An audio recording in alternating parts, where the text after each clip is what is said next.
We Tamil நேயர்களுக்கு வணக்கம். Welcome to the show. செய்தி சொல்லட்டுமா?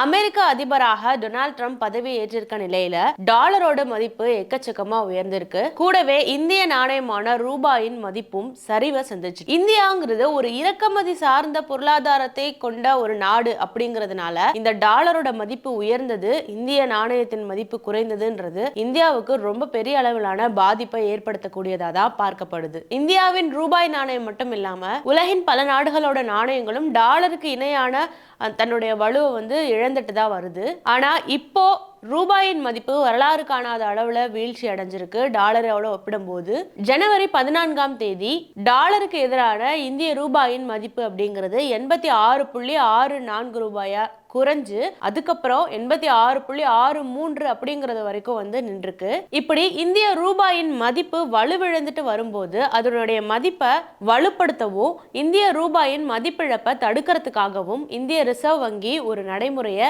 பின்பற்றுவாங்க. அது என்னன்னா, அந்நிய செலாவணி சந்தையில டாலரை விற்பனை செய்திருவாங்க.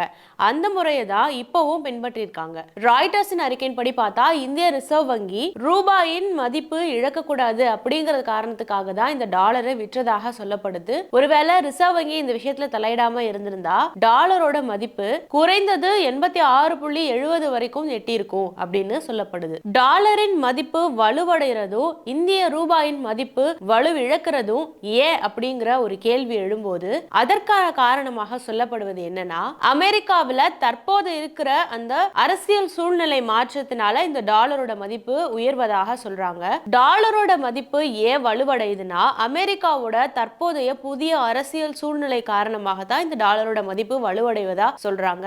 இன்னும் சொல்ல போனா டொனால்ட் ட்ரம்ப் பதவியேற்றதுக்கு அப்புறம் அமெரிக்க பெடரல் வங்கி வட்டி விகிதங்களை குறைப்பதற்கான வாய்ப்பு குறைவு. இதனாலதான் டாலரோட மதிப்பு வரலாறு காணாத அளவுக்கு அதிகபட்சமாக இந்த தடவை வலுவடைஞ்சிருக்கு அப்படின்னு ராய்டர் செய்தி குறிப்புல சொல்லப்படுது. சில நாடுகளுக்கு அதிக அளவிலான வரி விதிப்பு செயல்படுத்தப்படும் அப்படின்னு ட்ரம்ப் அறிவிச்சிருந்ததும் குறிப்பிடத்தக்க ஒரு விஷயம். இதன் மூலமா இந்த புதிய அரசியல் சூழ்நிலை மூலமா அமெரிக்கா தனது நாட்டுக்கான வளர்ச்சி சார்ந்த விஷயங்களும் பண மதிப்பு சார்ந்த கொள்கைகளும் ஏற்கதாக எதிர்பார்க்கப்படுது. உலகின் 6 முக்கிய நாணயங்களான யூரோ, ஜப்பான் நாட்டின் யென், பிரிட்டிஷ் நாட்டின் currency pound, Canadian dollar, Swedish நாட்டின் குரோனா மற்றும் சுவிஸின் பிராங்க், இந்த 6 நாணயங்களோட மதிப்பு டாலரோட ஒப்பிடும்போது எந்த அளவுக்கு வலுவடையுது அப்படின்னு பாக்குறது தான் இந்த அளவிடுதலுக்கு பேர் தான் டாலர் குறியீட்டு மதிப்புன்னு சொல்லுவாங்க. செப்டம்பர் மாத இறுதியிலிருந்து, அதாவது கடந்த 2024 செப்டம்பர் மாத இறுதியிலிருந்து இந்த டாலர் குறியீட்டு மதிப்பு அப்படிங்கிறது 10% அதிகரிச்சிருக்கிறதா சொல்லப்படுது. கடந்த 2 ஆண்டுகள்ல இல்லாத அளவுக்கான ஒரு உச்சத்தை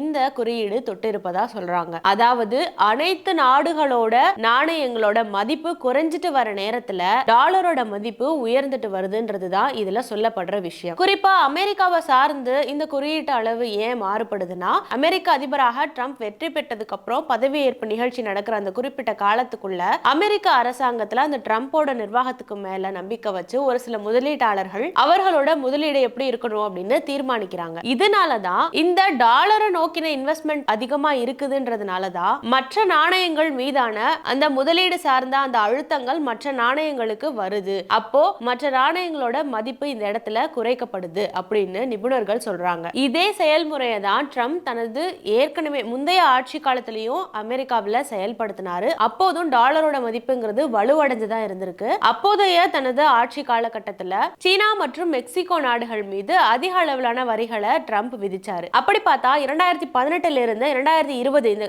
இந்த 2 வருட காலகட்டத்துக்குள்ள டாலரோட மதிப்புங்கிறது கிட்டத்தட்ட 13% அதிகரிச்சிருக்கு. அதே போலதான் இந்த முறையும் அமெரிக்காவின் புதிய அரசியல் சூழலுக்கு ஏற்ப ட்ரம்ப் பதவி ஏற்கிற அந்த காலகட்டத்துக்குள்ள வெற்றி பெற்றதிலிருந்து பதவி ஏற்கிற அந்த காலகட்டத்துக்குள்ள இன்னும் குறிப்பா ஜனவரியில மட்டுமே வெளிநாட்டு முதலீட்டாளர்கள் இந்திய பங்குகள் மற்றும் பத்திரங்கள்ல கிட்டத்தட்ட 6.5 பில்லியன் வரையும் நிகர அளவிலான விற்பனையை செய்திருக்காங்கன்னு சொல்லப்படுது. 2023 ஆண்டு அக்டோபர் மாதத்துக்கு அப்புறம் மாதாந்திர அடிப்படையில பார்த்தாலே இது ரொம்ப மிகப்பெரிய ஒரு குறியீடு. சரி, அமெரிக்க டாலர் மதிப்பு ஏன் வலுவடைஞ்சதுன்னு பார்த்தாச்சு. இப்ப ரூபாயோட மதிப்பு சரிவு அப்படிங்கிறது எந்த வகையான பாதிப்புகளை கொடுக்கும் அப்படின்றதையும் பார்க்கலாம். டாலர் அப்படிங்கிறது உலக அளவில் எல்லாராலையும் பெருவாரியா ஏற்றுக்கொள்ளப்பட்ட ஒரு நாணயம். அப்போ டாலரின் மதிப்பு உயரும் போது உலகளாவிய சந்தைகள்ல பொருட்களை வாங்குறதுக்கு அதிக செலவாகும். சில நாட்களுக்கு முன்பு ஒரு டாலரின் மதிப்பு 80 ரூபாய் அப்படின்னு இருந்த போது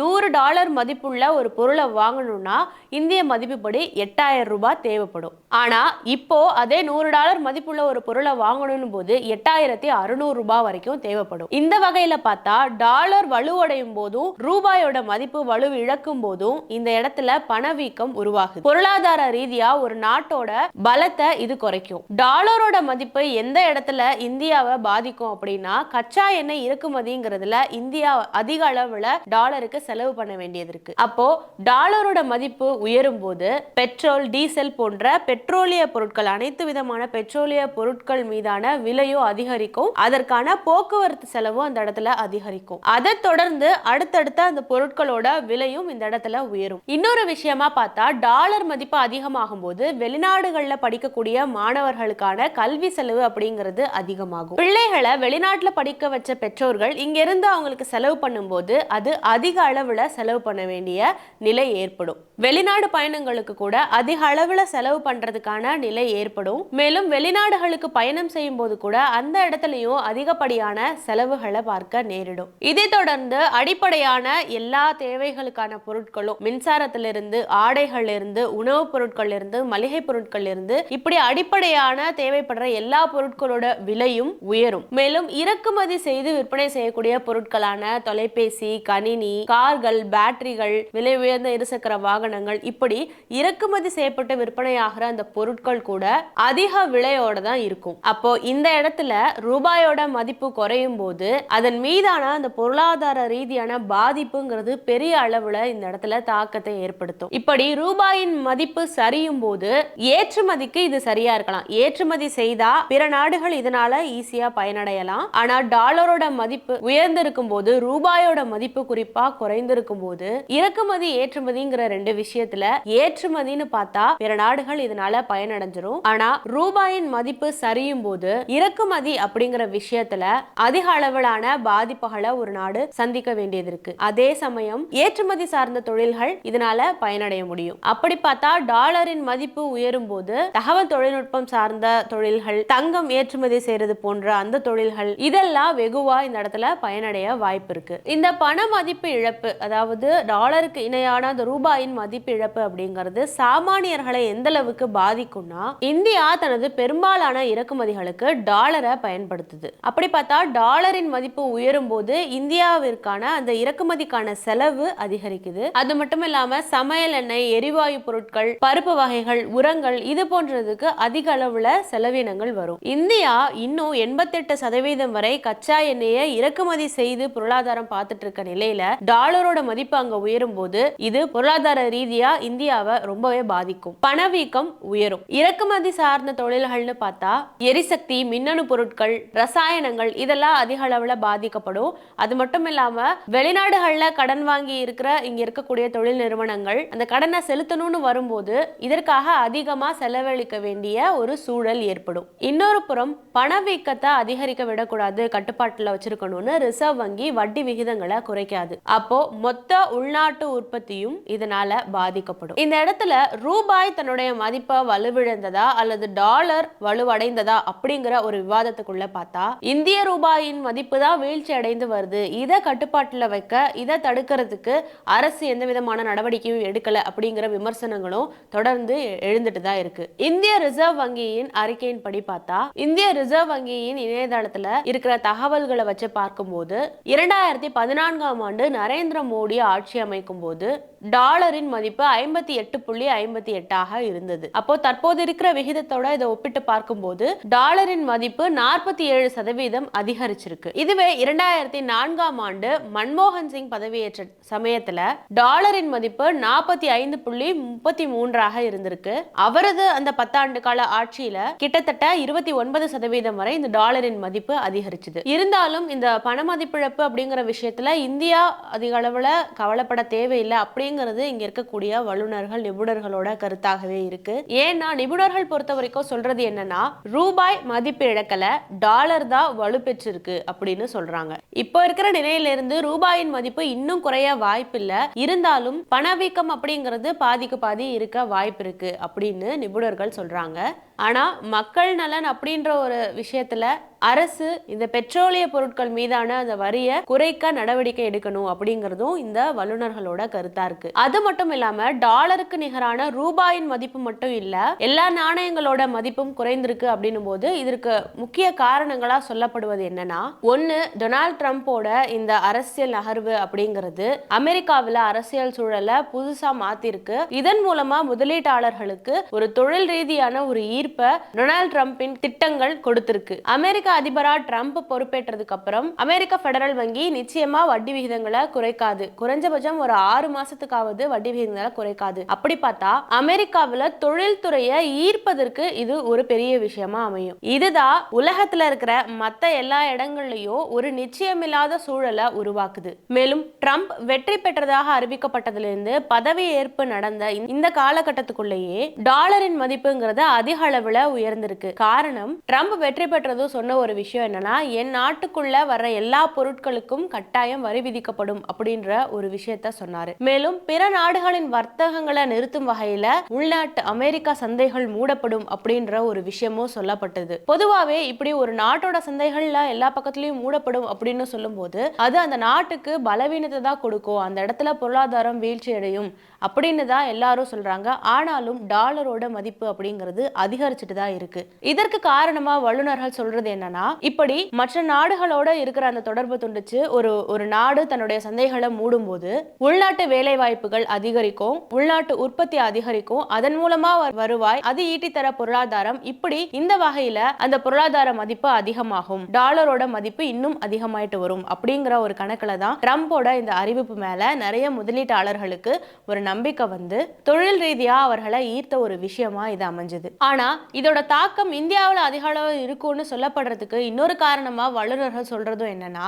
இந்தியாவில் இருக்கக்கூடிய பெரும் முதலாளிகள் தொழிலதிபர்கள் எல்லாம் தங்களுடைய சொத்துக்களை டாலரா கன்வெர்ட் பண்ணி டாலரா தான் வச்சிருக்காங்க. இந்திய மதிப்பு படி, அந்தந்த நாட்டு கரன்சி படி, இந்தியான்னு இல்ல இன்னும் பல நாடுகள்லயுமே பெரும் முதலாளிகள் அதிக லாபம் ஈட்டக்கூடிய பணக்கார தொழிலதிபர்கள்லாம் தங்களது சொத்துக்களை டாலர்களா தான் வச்சிருக்காங்க. அப்படின்னும் போது டாலரோட மதிப்பு உயரும் போது இங்க அதற்கான செலவுகளை ஈட்ட முடியாம இந்த இடத்துல இந்தியாவோட பொருளாதாரம் பாதிக்கப்படுது அப்படின்னு சொல்றாங்க. அப்போ இப்படி அந்தந்த நாட்டுகள்ல உள்ள அந்த கரன்சிலேயே தன்னுடைய சொத்துக்களை சேர்த்து வைக்காம டாலர்ஸ்ல சேர்த்து வைக்கும் போது டாலர்ஸ்ல அவங்க வணிகம் பண்றதுக்குன்னு ஒரு நிலைமை வரும்போது இந்த இடத்துல அவர்களோட பொருளாதாரம் பாதிக்கப்படும். அப்ப இப்படி பார்க்கும்போது ஒட்டுமொத்தமா இந்தியாவோட பொருளாதாரம் ஒரு வகையில பாதிக்கப்படும் இப்படிங்கிறதும் பொருளாதார வல்லுநர்களோட கருத்தா இருக்கு. சமீபத்துல கூட இந்திய ரிசர்வ் வங்கியின் முன்னாள் கவர்னராக இருந்த ரகுராம் ராஜன் கூட சொன்ன விஷயம் என்னன்னா, இந்த ரூபாய் மதிப்பிழப்பு அப்படிங்கறத வச்சு யாரும் கவலைப்பட தேவை இருக்காது. ஏன்னா ரூபாய் மட்டும் இல்ல, உலக அளவுல பிற நாணயங்களும் டாலருக்கு எதிரான தனது மதிப்பை இழந்துட்டு தான் வருது. அப்ப குறிப்பா இந்திய நாணயம் மட்டும் தான் அதற்கான மதிப்பு இழக்குது அப்படிங்கிற அச்சம் கொள்ள தேவையில்லை அப்படின்னு சொல்றாங்க. இப்போ யூரோவை பொறுத்த வரைக்கும் பார்த்தா டாலருக்கு இணையான அந்த யூரோவோட மதிப்பு 91 சென்டா இருந்தது, இப்போ 98 சென்டா உயர்ந்திருக்கு. அதே போலதான் ரூபாயோட மதிப்பு டாலருக்கு இணையா 83ல இருந்து இப்ப 86க்கு உயர்ந்திருக்கு. அப்போ எல்லா வகையான நாணயங்களும் தான் இந்த இடத்துல டாலருக்கு எதிரான தனது மதிப்பை வலுவிழக்குது அப்படின்னு சொல்ல வராங்க. அது மட்டும் இல்லாம பொருளாதார நிபுணர் ஹேமந்த் ஷா சொல்ற ஒரு விஷயம் என்னன்னா, வெளிநாட்டு நிறுவனங்கள் இந்திய பங்கு சந்தையில முதலீடு செய்யுது, ஆனா கடந்த ஓராண்டாகவே அந்த முதலீடுகள் எல்லாம் திரும்ப பெற்றுட்டு வருது. இதனால இந்த இடத்துல ஒரு தேவை உருவாகி இதன் மூலமா ரூபாயின் மதிப்பு அப்படிங்கிறது வலுவிழக்குது. இப்போ இந்த ரூபாய் மேல ஒரு அழுத்தம் ஏற்படுது. அது மட்டும் இல்லாம வெளிநாட்டு முதலீட்டாளர்கள் எல்லாருமே இந்த டாலரோட மதிப்பு வலுவடைஞ்சுக்கிட்டே வரதுனால உலக நாடுகளின் மற்ற சந்தைகள்ல இருந்து தங்களது முதலீடுகளை திரும்ப பெற்று அமெரிக்காவில் முதலீடு பண்றதுக்கான வாய்ப்புகள் ஏற்படுது. அப்போ இந்த நிலையில எல்லா உலக சந்தைகளிலுமே இந்த இடத்துல ஒரு பாதிப்பு வருது. அப்போ எல்லா நாணயங்களுக்குமே இந்த இடத்துல ஒரு அழுத்தம் ஏற்படுது. இந்தியாவின் வளர்ச்சி விகிதத்துல ஏற்பட்ட அந்த சரிவு கூட ரூபாயோட மதிப்பிழப்புக்கு ஒரு காரணமாக இருக்கு அப்படின்னு வல்லுநர்கள் சொல்றாங்க. இப்படி குறுகிய காலத்துக்குள்ளேயே அமெரிக்கா டாலருக்கான மதிப்பு அதிகரிச்சுட்டே வந்திருக்கு. அப்படின்னும் போது இன்னும் இதை அதிகரிக்க வாய்ப்புகள் இருப்பதாகவும் பொருளாதார வல்லுநர்கள் சொல்றாங்க. இன்னும் சொல்ல போனா 2025ஆம் ஆண்டுல நுகர்வோர் பணவீக்கத்தோட சதவீதம் 4.5 இருக்கிறதுக்கான வாய்ப்பு இருக்கு அப்படின்னு சொல்றாங்க. இன்னும் சொல்ல போனா 2025ஆம் நிதியாண்டுல நுகர்வோர் பணவீக்கத்துக்கான அந்த சதவீதம் 4.8 இருக்கக்கூட வாய்ப்பு இருப்பதாக பொருளாதார வல்லுநர்கள் எதிர்பார்க்கிறாங்க. ஆனா பொதுவா எல்லா பொருளாதார வல்லுநர்களாலும் சொல்லப்படுற விஷயம் என்னன்னா, குறிப்பா இந்தியாவோட ரூபாய் மதிப்பு மட்டும் இதனால பாதிக்கப்படல. உலக அளவுல எல்லா நாணயங்கள் இருக்கக்கூடிய பல உலக சந்தைகளும் இது மூலமா அழுத்தத்தை சந்திக்குது. இந்த டாலரோட மதிப்பு வலுவடைகிறது இந்தியாவை மட்டும் பாதிக்கல அப்படிங்கறத நினைவுல வச்சுக்கணும்னு சொல்றாங்க. தற்போது இருக்கிற சூழல்ல சந்தை ஏற்ற இறக்க காரணங்களால ரூபாயோட மதிப்பு இன்னும் வலுவிழக்கலாம், அதற்கு வாய்ப்பு இருக்கு. ஆனாலும் ட்ரம்போட இந்த வரி கொள்கை அப்படிங்கிறது எதிர்பார்த்த அளவுக்கு ஆக்ரோஷமா இல்லாததுனால, அதிக அளவுல இல்லாததுனால இது பெருசா பிரதிபலிக்காது. டாலரோட மதிப்பு குறையறதுக்கான வாய்ப்புகளும் இருக்கு. ஒரு பக்கம் அது ரூபாய்க்கு இன்னும் கொஞ்சம் உதவியா இருக்கும். இந்த காலகட்டத்தில் இந்திய ரிசர்வ் வங்கி தலையிட்டு ரூபாயோட மதிப்பை தக்க வைக்கிறதுக்கான அந்த ஒரு செயல்ல இறங்கும் அப்படிங்கிற நம்பிக்கையும் இருக்கதாக பொருளாதார வல்லுநர்கள் சொல்றாங்க.